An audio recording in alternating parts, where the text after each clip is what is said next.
सकता है पेपर 1 की वजह से भी मेरा JRF रुक गया हो। तो अगर मैंने आपकी सारी बात मानी होती तो शायद पहली बार में JRF हो जाता। मैम पेपर 1 तो it's like it can make it और it can break it. So hello everyone, welcome back to JRF अड्डा। जैसे कि आप लोगों को पता है कि जून 2025 का हाल ही में रिजल्ट आया था और उसी रिजल्ट में से एक हमारे साथ एक स्टूडेंट जुड़ा हुआ है, तो कुशाग्रा नाम है उनका। तो उन्होंने JRF अड्डा के साथ आपके जो है प्रिपरेशन करा था और उसके बारे में जो है उन्होंने कैसे जो है प्रिपरेशन करा, क्या क्या करा, उनकी कैसे स्ट्रेटजी रहे, ये सब के बारे में उनके साथ डिटेल में जानेंगे। बट उनके एक बहुत बड़ी चीज मेरे को देखने को मिले, वो क्या है, फर्स्ट अटेम्प्ट में उन्होंने 224 मार्क्स लेकर आए out of 300, which is a big deal, क्योंकि पॉलिटिकल साइंस का कट ऑफ जिस तरीके से हाई जा रहा है उसी तरीके का कट ऑफ को उस लेवल पे लेकर आना, मतलब फर्स्ट अटेम्प्ट में नेट भी क्लियर कर पाना, वो बहुत बड़ी चीज हो गया मेरे लिए भी। और मेरा फर्स्ट बैच था पॉलिटिकल साइंस, मैंने पहली बैच पढ़ाई है और मेरे फर्स्ट बैच में भी ऐसे स्टूडेंट इतने स्कोर ले पाना मेरे लिए भी बहुत एक प्राउड मूवमेंट की बात है। तो वेलकम कुशाग्रा, तो आप अपने बारे में थोड़ा सा बताइए।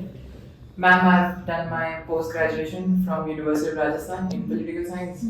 And it didn't seem कि आप फर्स्ट बैच था, ऐसे लग रहा था आपको बहुत एक्सपीरियंस है, क्योंकि मैम आपने अटेम्प्ट्स दिए हैं, आपने और भी एग्जाम क्वालिफाई होने के बाद भी आपने अदिति मैम बताते रहते थे। तो उनको सुन के फिर मैंने ज्वाइन किया था ऑनलाइन बैच, और वो प्राइमरीली इसलिए नहीं किया था कि मैं कॉन्सेप्ट्स क्लियर करूंगा, क्योंकि फॉर्चुनेटली मैंने पोस्ट ग्रेजुएशन में या ग्रेजुएशन में या मेरे हाई स्कूल में भी पॉल साइंस मेरे पास सब्जेक्ट था, तो तब मेरे कॉन्सेप्ट्स तो वहाँ पे थोड़े थोड़े ठीक थे।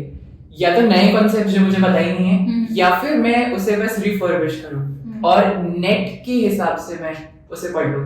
तो उसमें मुझे आपसे हेल्प मिल गई, so thank you for that. और हाँ, ये तो सही बात है कि कट ऑफ बहुत हाई जा रहा है, और जब मैंने कट ऑफ देखा था तो मैंने अपना रिजल्ट मुझे देखने के ऐसे लगा नहीं कि मेरा होने वाला है, क्योंकि मुझे लगा 109 when I came out of the exam hall. Okay. And I told my dad that I'm going to get 110 correct. And when I saw that it's 109 for UR and that too for just a net, तो मुझे लगा यार तो भूल ही जाओ, और 109 cut off है, अगर दो भी गलत हुए तो सब गड़बड़ हो जाएगा। लेकिन वो दो ज्यादा सही हो गए and it was 112 questions correct. So it's also because of you, ma'am. It's also because of my studies in post graduation, graduation and some luck factor maybe.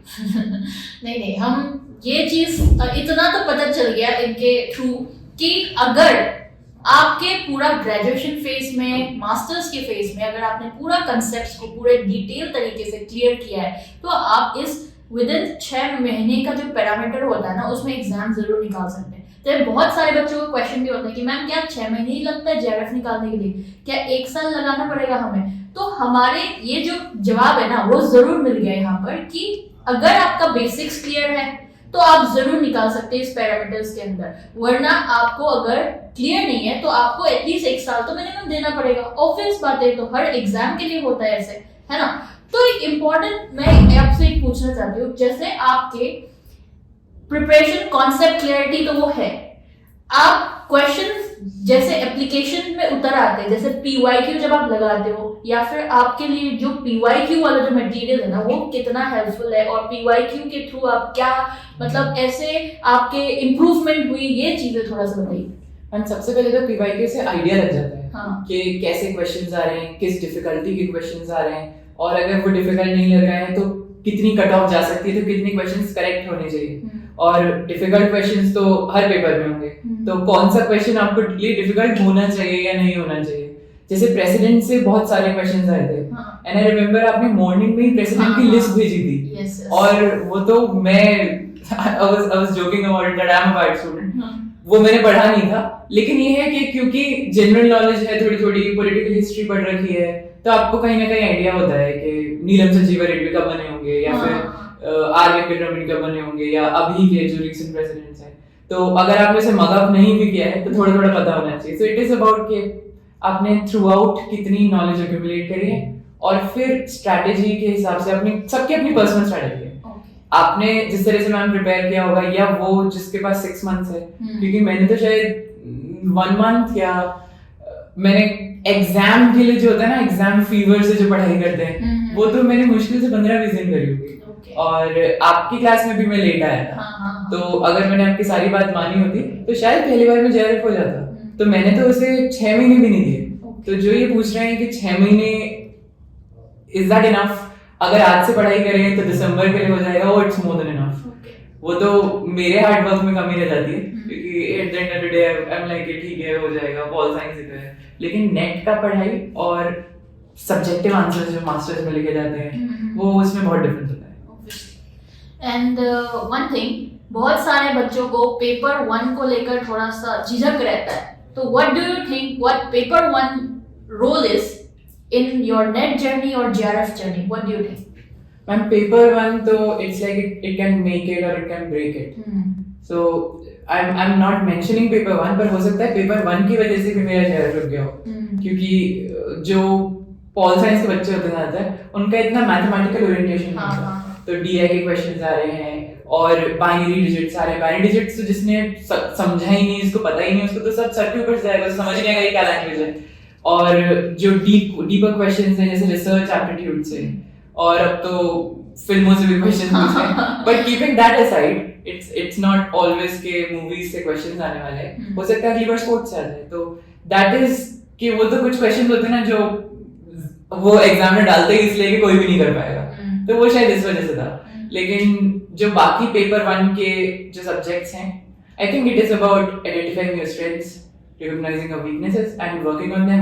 And of course I took help from offline batch of JRF Adda. तो ये कुशाग्रा ऐसा student है जिसने paper 1 JRF Adda के offline batch से उन्होंने तैयारी किया है, और पेपर 2 पॉलिटिकल साइंस की उन्होंने हमारे JRF Adda के ऑनलाइन से प्लेटफॉर्म से तैयारी की है। तो उन्होंने मतलब दोनों ऑफलाइन और ऑनलाइन का आपने भरपूर फायदा उठा लिया, एक्सपीरियंस कर लिया।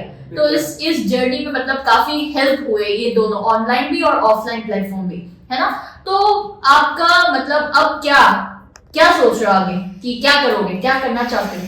मैम डेफिनेटली मैं JRF तो एक बार क्वालिफाई करने की कोशिश करूंगा। Now that it was my first attempt, तो फर्स्ट अटेम्प्ट में तो मैम पता भी नहीं होता कि हम क्या कर रहे हैं, किधर पढ़ रहे हैं, कितना किस यूनिट को टाइम देना है, कितना किस पेपर को टाइम देना है, किस डेप्थ में पढ़ना है, या कौन सा टॉपिक स्किप किया जा सकता है। ये सब का आइडिया तो पहली बार जाके लगता है। आप पहली बार सेंटर पे जाते हो और सब देखते हो, कंप्यूटर का टेस्ट किस तरह से, ये सब पहली बार देखते हो। तो डेफिनेटली एक्सपीरियंस बढ़ गया है, और अगर 112 क्वेश्चंस करेक्ट हैं तो स्कोप है कि और ज्यादा हो सकते हैं, और luck factor in the and अगर साथ में रहा तो हो सकता है JRF क्वालिफाई हो जाए। और मैम उसके साथ साथ जो AP के रिक्रूटमेंट चलते रहते हैं, now that I am net qualified, but let's see, I do not have any concrete plan, but I am not exactly very इतना ज्यादा मुझे PhD का नहीं है। एक बार JRF के बाद when you go for PhD तब ज्यादा अच्छा रहता है मेरे हिसाब से।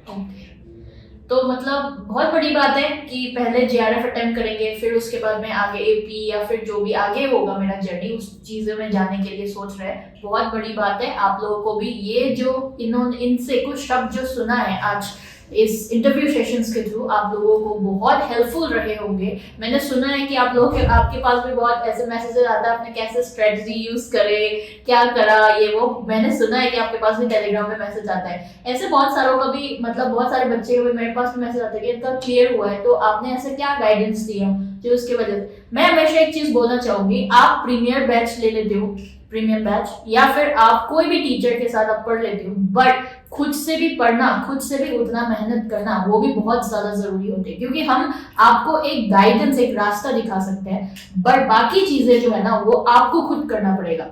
तो ये भी एक इम्पोर्टेंट फैक्टर है।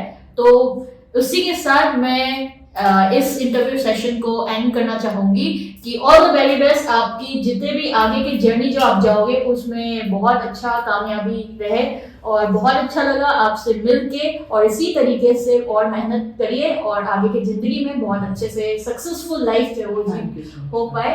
And very very congratulations once again, and I am really proud कि मेरे फर्स्ट बैच से ऐसे बच्चे जो है इतने स्कोर के साथ एग्जाम क्लियर कर पाया है। And thank you for inspiring अस, जैसे कि हमारा टैग लाइन होता है इंस्पायरिंग टू इंस्पायर, जैसे हम लोगों ने भी आपको कहीं ना कहीं इंस्पायर किया होगा, ऐसे आप लोगों की वजह से भी हम भी इंस्पायर होते हैं, तो thank you so much. It's also congratulations to you too, ma'am. It's not just my win, it's also yours.